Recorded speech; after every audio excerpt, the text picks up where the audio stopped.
How's it going, everybody? Welcome back to my channel. Today we're going to be doing a glow-in-the-dark spider nail art tutorial.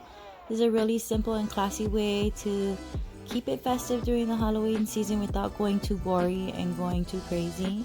I'm using the Ocean Nail Supplies blue-green glow-in-the-dark acrylic powder, and I'm actually going to be mixing 2 scoops of this with 3 scoops of Young Nails XXX white acrylic powder. I really like the pigment or the brightness of this XXX white, and I notice whenever I'm using just straight glow in the dark acrylic, it gets kind of streaky, so I like to mix it. And I'm using my e-file with a clean arbor band to give it a nice stir.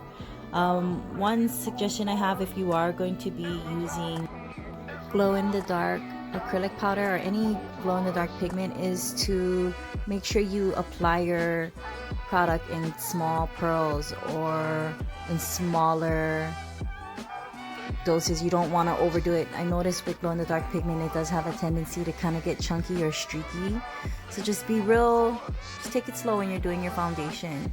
Once you're satisfied with the coverage of your acrylic powder, just do your finish filing, buff it, and cleanse your nail plate with alcohol and get it ready for design.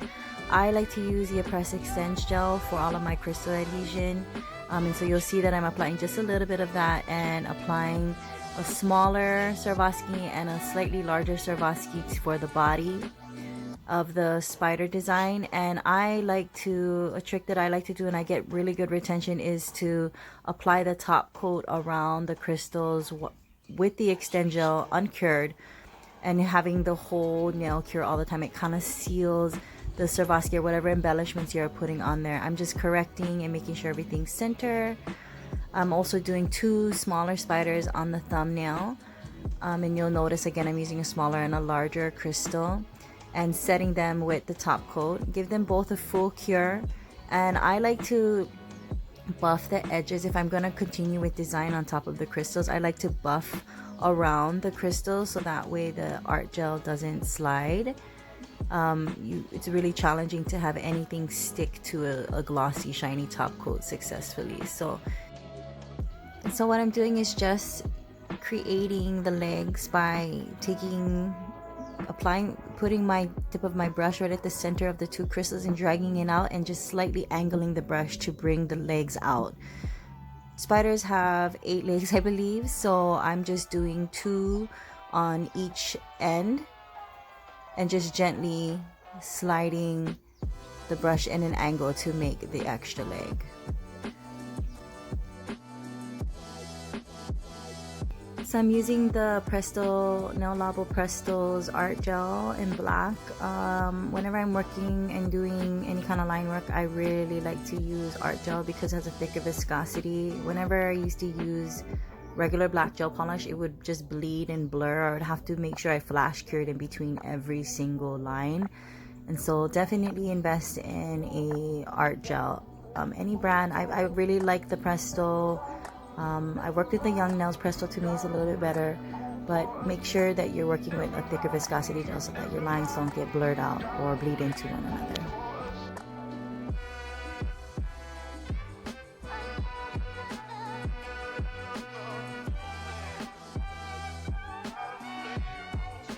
So I decided to keep the other blank nail really simple and just did a kind of a quartered web design, starting from the inner corner of the cuticle area where the nail would be. And whenever I'm doing webs, I just like to start with straight lines, and I kind of make the lines a tad thicker than I would probably normally do it. And the reason for that is when I'm starting to add the details of the web, I like to use the excess in the lines to complete the curved accents of the spider web. There is no right or wrong way to do this. It's just how I do it.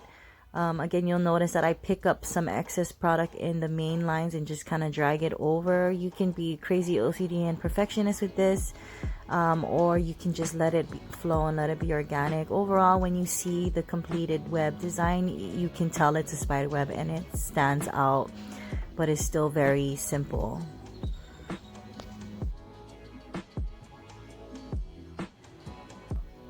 Okay, whenever you're doing a spider that is like center based, it is important that you try to keep as much symmetry as possible. I personally like the appearance or the look of a center spider having even length legs. And again, you need to make sure you make space for 8 of them. So I'll normally do each leg, one leg at a time, and then add on the smaller legs and details once I have the base 4 legs down, and that it just allows me to keep some sort of symmetry.